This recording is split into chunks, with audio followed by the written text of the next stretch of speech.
Hello बच्चों, let's say this question which of the following statement are true for complementary gene A both the gene interact to produce complementary nutrient pair of non allelic gene the F2 ratio is generally 9:7 D F2 ratio is 9:3:4 और codes आपके दिए गए और आपको बताना इनमें से कौन सा करेक्ट ऑप्शन है।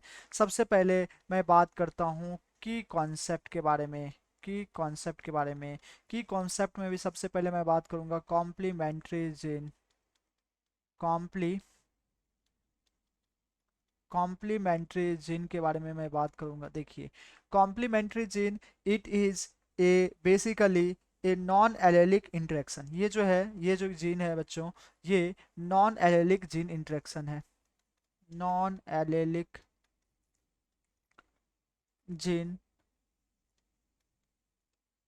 इंटरेक्शन है। ओके, अगर मैं बात करूं कॉम्प्लीमेंट्री जीन में, two pair of non allelic gene are essential in dominant form. इसमें two pair of non allelic gene are essential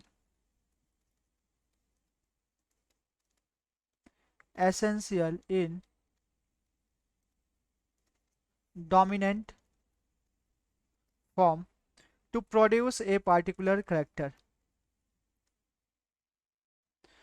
To produce a particular character. अगर इनके एग्जांपल्स के बारे में मैं बात करूं, that is flower colour in colour of flower in Lathyrus odoratus. Flower colour in Lathyrus odoratus. और इनमें अगर हम लोग बात करें इनके फिनोटाइपिक रेशियो के बारे में, अगर इनके फिनोटाइपिक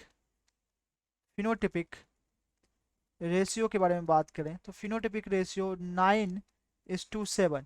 तो 9 तो हो गए बच्चों यहाँ से कलर्ड, और 7 कैसे हो गए, कलरलेस हो गए। ओके, तो ये बेसिकली फिनोटाइपिक रेशियो 9:7 का। तो अब ऑप्शन में हम लोग देखते हैं, दैट इज ऑप्शंस में दिया आया है कि A B C are true. देखिए, अगर मैं बात करूं both the gene interact to produce complementary nutrient, yes, ये ऑप्शन जो है हमारा, ये जो ऑप्शन है, ये ऑप्शन हमारा बच्चों सही है। ओके, आगे pair of non allylic gene, because non allylic interaction है, और F2 रेशियो क्या होता है 9:7।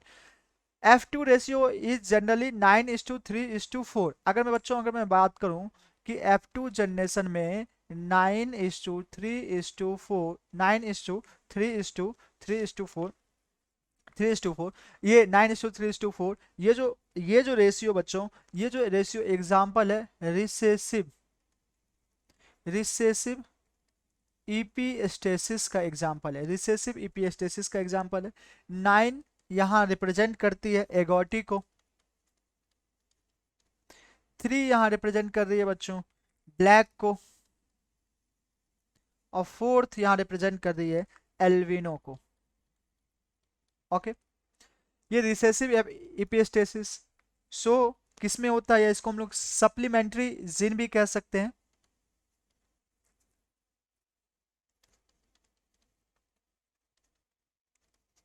इसको हम लोग सप्लीमेंट्री जीन भी कह सकते हैं। और इनके जो एग्जांपल्स हैं, that is coat colour in mice.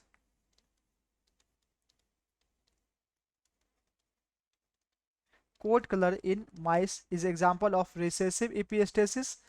And इनमें जो रेशियो आता है, वो क्या आता है, that is 9:3:3:4। Okay, 9:3:3:4, 9:3:4, that is recessive epistasis, that is also known as supplementary gene। 9 agouti, a black albino coat color in mice। तो ये ऑप्शंस में नहीं होगा, तो करेक्ट ऑप्शन हो जाएगा A B C. Okay, A B C are true. तो D true नहीं है, तो यहाँ इस ऑप्शंस में अगर हम लोग देखें डी सी डी, तो ये गलत है। फिर ऑप्शन इसमें देखिए, ऑप्शन बी में, अगर ऑप्शन बी में देखिए A and B are true, हाँ ए और बी भी ट्रू है, सही है। अगर ए और बी के बारे में बात करें तो ये भी ट्रू है। A B C are true, तो ये तीनों सही है। B and C are true, B और सी भी सही है। सी और डी आर ट्रू, सी और डी, तो ये ऑप्शंस में नहीं हो सकता। ए बी भी सही हो सकता है और सी भी सही हो सकता है। तो इनमें बेसिकली तीनों स्टेटमेंट आ गया, तो इसलिए करेक्ट ऑप्शन जो हो जाएगा वो हमारा हो जाएगा option A, that is both the gene interact to produce complementary new trait. Pair of non-allelic gene F2 generation is generally 9:7. I hope you will understood this question. Thanks. Best of luck.